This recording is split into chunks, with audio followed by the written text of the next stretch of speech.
Okay, welcome to this video. I'm going to be talking about food safety in scouting. It's a topic that came up in a thread on a scouting Facebook page, and I thought I'd address some of the basics of food safety and how it can be applied to scouting. Because obviously I don't want people not handling food safely or causing an issue through just not knowing the basics. There's a lot of information out there anyway. You just need to search Google for it. It's all widely available. There's a lot of good quality information. Okay, so why do we need food safety in scouting? It's to prevent unsafe food being served to the scouts. Because obviously we are looking after underprivileged children, so it could be an issue if we are not serving safe food. So we really need to be on board, because it could cause a major issue if a scout was to fall ill, or there's to be an outbreak among the scouts. Obviously, to prevent food poisoning, I touched on the last point. Food poisoning is a very, very serious condition. It can really do some damage to some people, and especially younger people. It can be very susceptible to taking a turn for the worst. It's just good practice as well, just to handle safe food, and it gives a good sets a good example to the scouts. So what is food poisoning? It's an illness caused by eating food contaminated with bacteria or virus that's just going to cause you to become ill. A couple of common causes: E. coli for a start, that's bacteria; salmonella, or norovirus, which is obviously a virus. The bacteria grows in the food because it's not at the right temperature, or it just is on the food anyway, and this isn't being killed off, and it just reach dangerous levels within that food very quickly. It's a very dangerous thing. Some people just think food poisoning or just an upset stomach. It can cause you serious problems. Like E. coli, it can cause brain damage. It can really mess. Some people have had E. coli, and then when they've afterwards, like months after, they've had really serious complications from it, and it's a very serious thing potentially. Most people, it's very uncommon it's that serious. Most people just get upset stomachs, illness, sickness, diarrhea, and generally are okay, but it just has the potential to cause so much damage. So what is food poisoning again? Symptoms can include nausea, just feeling sick, vomiting, diarrhea, stomach cramps, loss of appetite, chills, no energy, and the symptoms don't even. Usually, some people just think, "Oh, it's in the next day, or it's where you last state." It's not necessarily. It can range from like 3 hours, which is from when E. coli can start showing symptoms, to like 2 weeks. There's a couple of organisms that don't show any symptoms until 2 weeks after. So obviously that's a major issue if you're trying to identify what caused it. But generally it's 1 to 2 days, a couple of hours to 2 days after you eat the food, that's when symptoms start to show up. But symptoms can come on so quickly. It can be a very serious thing to have. Okay, how can you ensure your food's safe? Because obviously now we know what the effects are. You need to know how you can protect yourselves from that effects. So whenever it's possible, is to prepare food in advance and then freeze it and then defrost it when you want to cook it. So obviously it can work like spag bol. You can prepare the bolognese sauce in advance, freeze it, and then defrost it when it comes to serving it. Important thing to remember this is always defrost it properly, thoroughly, when you want to cook it, and make sure it reaches 70 degrees for 2 minutes at least, to make sure all the bacteria that has grown on it since has been killed. Obviously, it's common sense. Wash your hands regularly with soap and water, using hand sanitizers if hand washing facilities are not available. It's mean to say common sense, but a lot of this is common sense and just using your head basically. Wash your hands properly. So I'll do another video with the actual proper technique, washing your hands, making sure you get all the bits. So I will do another video maybe in the week or something like that, showing a proper demonstration. But yeah, just always making sure your hands are washed just to prevent spread of bacteria, especially going between raw and cooked meats and raw and cooked vegetables, or anything raw and cooked. Basically, you don't want to be spreading contamination. Again, always wash fresh fruit and vegetables, because that is a surprisingly large contributor to rates of food poisoning. With fruit and some vegetables come out of the ground. They're covered in horse manure and fertilizer, which obviously contain that quite nasty, like E. coli, norovirus, and quite a nasty condition, bacteriums, can obviously cause you quite severe problems. So obviously washing the vegetables, just making sure that they're washed and acceptable. Obviously another thing that's quite common sense is keep raw and ready to eat foods apart, separate.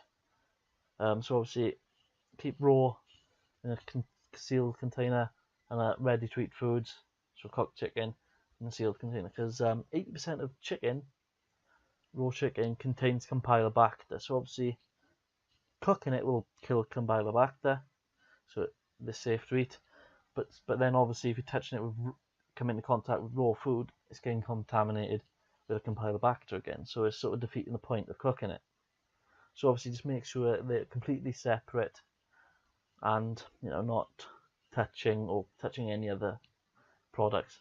Another important thing is not to wash raw chicken. It's very important because you're washing it, it splashes everywhere, and all of a sudden you've got bacteria everywhere on all surfaces.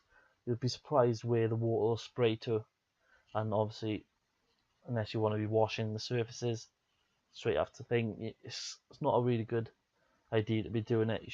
You don't need to wash it, it's already been washed. Another thing is it might seem obvious, but you'd be surprised how many people think that you can eat food after the use by date. They think it's good for another 2 or 3 days, but it's really not. It's a lot of work had gone into testing when food is unsafe to eat, and the use by date is when the food is determined to be unsafe to eat. People can confuse between used by and best before. Which best before is more of quality, so it might not taste the same, and when it might not taste, maybe just a bit weird, or it's not as you expect it. Whereas used by is when it's not safe to eat, because obviously the bacteria gets to a certain level, and it just can cause as a potential then to cause food poisoning. Whereas if you eat something that passes best before date, it might not taste as nice, but you're not going to get ill from it. But potentially, I wouldn't eat stuff past the best before date anyway, just out of good practice. Yes. So keep food out of the fridge the shortest time possible. So obviously, the more time it's out of in a chilled environment, the more time the bacteria's got to grow and get to dangerous levels. So obviously, keep it in the fridge, 0 to 5 degrees. Should keep it nice and cool and keep the bacteria under control. Obviously, with frozen stuff under minus 18 degrees. Obviously, this might not be possible in a camping environment. So obviously, you might have to consider buying only fresh produce, or maybe even possibly going out and buying it as you need it, sort of like as in meats and stuff, if you can, possibly. Let's bring on to the next point: buy foods on the day if possible. Obviously, if you're in the middle of nowhere and quite far from the nearest shop, obviously you need to take this into consideration. You're planning. Always read any cooking instructions. Make sure food is properly cooked.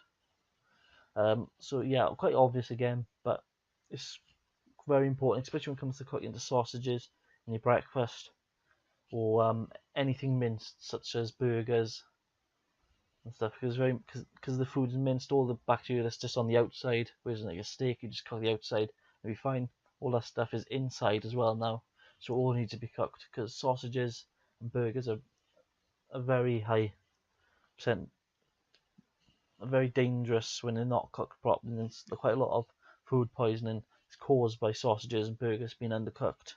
This is why you will see a spike around summer with people on barbecues and not cooking the sausages and burgers effectively. Okay, another thing is during the food preparation area, just to be clean and sanitised before and after use, and wash any equipment before you're using it. Before and after you're using hot soapy water, so just to make sure everything's sanitised, clean, and not any bacteria or any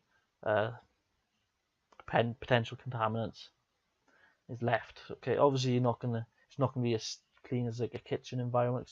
It probably might be on camp, you might be in the middle of a field, but obviously just making sure all surfaces are clean, wiped down with hot soapy water, just to make sure you are keeping it as clean as possible. Bit more information. Food hygiene certificates, i.e. like training, the level 1s, level 2s you can do, or level 3s or whatever, they're not required in the Scout Association or in the law. So if you're told this, then this is a lie. Although obviously doing the training is very good. It gives you the knowledge if you're a bit unsure. So obviously if you do want to do it, then go ahead. There's nothing saying you can't do it. I'm just saying you're not required to do it.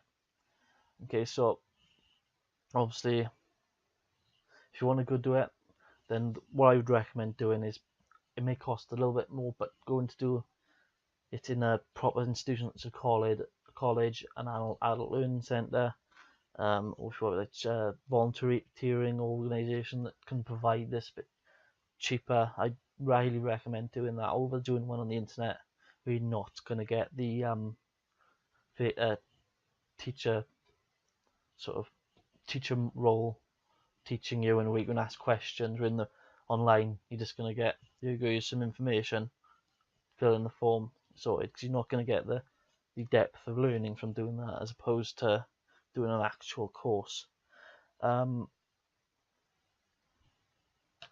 so there's more information on the Scouts website. So the fact sheets goes into a bit of more detail into what I've gone through today. There's also a lot more information on the Food Standards Agency. You just need to look on there, look at the food hygiene ratings. They'll give you the idea of how a business generally is how safe the food is hygienically in that food business. And also, if you contact the Food Standards Agency, they've got a huge range of resources for you that you can use and make use of if you want to do food safety with your Scouts. And just contact them and send you. They sent me a big box, about that big, full of stuff, and it's really good quality stuff. So they are really helpful. If you have any other questions, just leave a comment on this video, go on my Facebook site, and just send me a message and ask, and I'll try and find out for you. I'll try and answer best I can. Thank you very much for watching this video, and I'll see you in my next video. Thank you.